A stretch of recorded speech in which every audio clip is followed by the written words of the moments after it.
साथियों, आप सभी का इस प्लेटफॉर्म पर स्वागत है। यहाँ पर हम लोग क्राउन पब्लिकेशन की बिहार सामान्य ज्ञान जो है पुस्तक है, जो आगामी बीपीएससी की जो पीसीएस की परीक्षा होने वाली है और जो भी बिहार संबंधित परीक्षा है उनके लिए जो बिहार सामान्य ज्ञान पूछा जाता है उसके लिए सबसे बेहतरीन ये पुस्तक है जो कि क्राउन पब्लिकेशन की है। तो इसमें चैप्टर वाइज चीज़ें दी गई हैं और उसके बाद में लास्ट में क्वेश्चन आंसर दिया गया है, जिससे कि आप उस पूरे चैप्टर को पढ़ें और उसके आधार पर उन क्वेश्चन आंसर को सॉल्व कर लें। तो यहाँ पर एग्ज़ाम के पहले हमें ये पूरी किताब तो नहीं पढ़ सकते हैं, परंतु उसके लिए हम क्या कर सकते हैं, रिवीजन के लिए जो इसके पीछे क्वेश्चन आंसर दिए गए हैं उन्हें हमें रिवाइज कर लेना चाहिए, जो कि आपकी परीक्षा में काफ़ी उपयोगी साबित होगा। तो इसी के तहत आज के दिन हम लोग बिहार का इतिहास के अंतर्गत जो इसका प्राचीन कालीन बिहार वाला चैप्टर है, इसके पीछे जो क्वेश्चन आंसर दिए गए हैं उनको हम लोग देखेंगे। तो प्रारंभ करते हैं। सबसे पहले इसमें जो प्रश्न है कि इतिहासकारों ने मानव का उद्गम काल जो है वो कितने लाख वर्ष पूर्व या इसको जो कहते हैं मध्य प्लीस्टोसीन माना है। तो 10 लाख वर्ष पूर्व माना है। ठीक है, ये जो 10 लाख ईसा पूर्व है ये इस समय इसका उद्गम माना है, मानव का उद्गम काल माना है।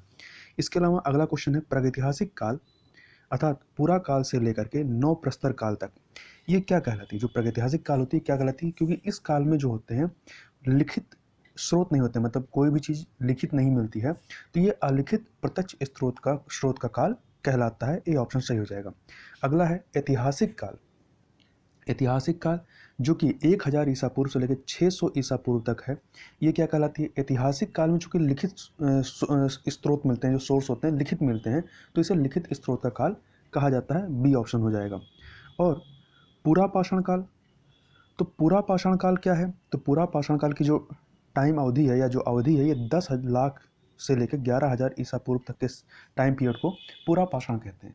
यदि आप देखें तो आप बिहार का कालक्रम को प्रागैतिहासिक काल उसके बाद ऐतिहासिक काल में बांट सकते हैं। प्रागैतिहासिक काल जो कि आपका अलिखित प्रत्यक्ष स्रोत का काल है, जो कि 10 लाख ईसा पूर्व से लेकर 1000 ईसा पूर्व, जबकि ऐतिहासिक काल जो है 1000 ईसा पूर्व से लेकर 6000 ईसा पूर्व तक का ये लिखित स्रोत का काल है।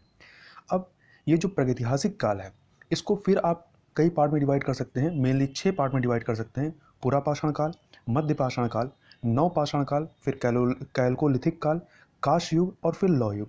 ये क्रम भी यही याद रखेगा, पूरा पाषाण काल, मध्य पाषाण काल, नव पाषाण काल, कैल्कोलिथिक काल, कांस्य युग और लौह युग। तो इसमें से जो पूरा पाषाण काल है वो 10 लाख वर्ष से लेकर 11,000 ईसा 10 लाख ईसा पूर्व से लेकर 11,000 ईसा पूर्व तक के मध्य के काल को कहते हैं। और वहीं पे यदि आगे देखें कि मध्य पाषाण काल, ये तो पूरा पाषाण काल है, मध्य पाषाण काल क्या है, तो ये 11 लाख मध्य पाषाण काल के 11 लाख नहीं 11,000, यहाँ हजार होना चाहिए, 11,000 से 6,000 ईसा पूर्व तक के टाइम पीरियड को कहते हैं। जबकि 6,000 से लेकर 4,000 ईसा पूर्व का जो काल होता है ये नव पाषाण काल कहलाता है। और 4,000 से 3,000 ईसा पूर्व का जो काल है वो कैल्कोलिथिक काल कहलाता है। और कैल्कोलिथिक के बाद क्या आता है, आपका कांस्य युग आता है। तो कांस्य युग जो है ये 4,000 से लेकर 3,000 ईसा पूर्व, और कांस्य युग कैल्कोलिथिक काल जो है आपका 4,000 से 3,000 है, और कांस्य युग क्या है 3,000 से लेकर 2,000 ईसा पूर्व है। और कांस्य युग के बाद क्या आता है, आपका लौह युग आता है। तो लौह युग का जो समय होगा आपका वो क्या होगा, 2,000 से लेकर 1,000 ईसा पूर्व का काल कहलाता है। और इसके बाद आपका ऐतिहासिक काल आता है, जिसे आप प्राचीन बिहार और 3 पार्ट में बांटते हैं। प्राचीन बिहार 1000 ईसा पूर्व से 600 ईसा पूर्व, इसके बाद जैन एवं बौद्धकालीन बिहार 600 ईसा पूर्व से लेकर 1206 ईस्वी तक, और फिर तीसरा पार्ट है मध्यकालीन बिहार 1206 से लेकर 1765 ईस्वी। इसके बाद आपका आधुनिक काल आ जाता है, जिसमें 2 पार्ट बांट सकते हैं, आधुनिक बिहार और स्वतंत्र बिहार, मतलब स्वतंत्रता के बाद का बिहार। तो आधुनिक बिहार 1765 से लेकर 1947, और स्वतंत्रता के बाद का बिहार 1947 से लेकर अब तक। आगे बात कर लेते हैं। अगला प्रश्न है, बिहार में मानव निवास का इतिहास कितना प्राचीन है। तो यहाँ पर जो मानव निवास का जो इतिहास है वो 1 लाख वर्ष पुराना है। अगला है कि मुंगेर, सारण, वैशाली, गया, पटना आदि से उपलब्ध हुए पाषाण औजारों तथा उपकरणों का जो संबंध है किस युग से है। तो ये जो है आपका पूरा पाषाणकालीन संस्कृत से लेकर नव पाषाणकालीन संस्कृत तक से इसका संबंध है। अगला है, वैज्ञानिकों ने प्रारंभिक मानव का नामकरण क्या किया है। तो प्रारंभिक मानव का नामकरण जो है वो नियंडरथल किया हुआ है। अगला है, वाल्मीकि नगर जो कि आपके पश्चिमी चंपारण जिले में स्थित है, यहाँ से प्राप्त उपकरण जो है किस काल के हैं। तो ये पूरा पाषाणकालीन काल से हैं, अर्थात 10 लाख से लेकर 11,000 ईसा पूर्व के समय के हैं ये। अगला है मुंगेर से प्राप्त अवशेष जो है किस युग के हैं? तो मुंगेर से प्राप्त जो अवशेष हैं ये मध्य प्रस्तर युग से संबंधित हैं। मध्य प्रस्तर युग 1 लाख से लेकर 40,000 ईसा पूर्व के मध्य का काल है। अगला क्वेश्चन जो है वह है कि बिहार में आदि मानव की उपस्थिति के आरंभिक साक्ष्य कहाँ से प्राप्त हुए हैं? तो ये आपके जो आदि मानव के आरंभिक साक्ष्य हैं वो मुंगेर और नालंदा से प्राप्त हुए हैं। यहाँ जो उत्खनन हुआ है वहाँ से प्राप्त हुए हैं। यहाँ पर पत्थर की कुल्हाड़ी, विभिन्न उपयोग में लाए जाने वाले पत्थर के औजार आदि प्राप्त हुए हैं। अगला है बिहार में आदि मानव के उपस्थिति के आरंभिक साक्ष्य किस युग के हैं? तो यहाँ पर पूर्व प्रस्तर युग जो है आरंभिक साक्ष्य जो है वो पूर्व प्रस्तर युग के हैं। अगला प्रश्न है बिहार में मध्यवर्ती प्रस्तर युग के साक्ष्य कहाँ से मिले हैं? तो बिहार में मध्यवर्ती प्रस्तर युग अर्थात 1 लाख से लेकर 40,000 ईसा पूर्व के समय का ये आपका मुंगेर से प्राप्त हुए हैं।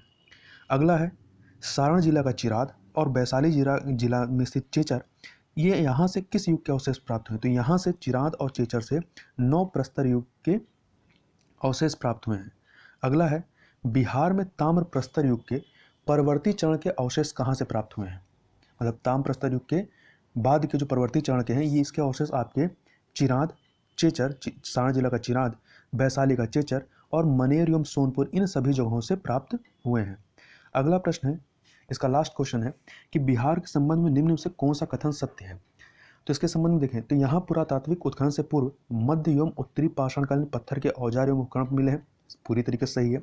दूसरा, बिहार में आदि मानव निवास करते थे, यह भी पूरी तरीके से सही है। और तीसरा, बिहार में सबसे पुराने अवशेष पूर्व पाषाण काल के हैं, ये भी सही है। तो उपयुक्त सभी चारों के चारों सही हैं। तो इस प्रकार से यह इसका जो पहला चैप्टर था प्राचीन कालीन बिहार से, यह यहाँ पर पूरा होता है। तो इस वीडियो में बस इतना ही, मिलते हैं नेक्स्ट वीडियो में, तब तक के लिए बहुत बहुत धन्यवाद।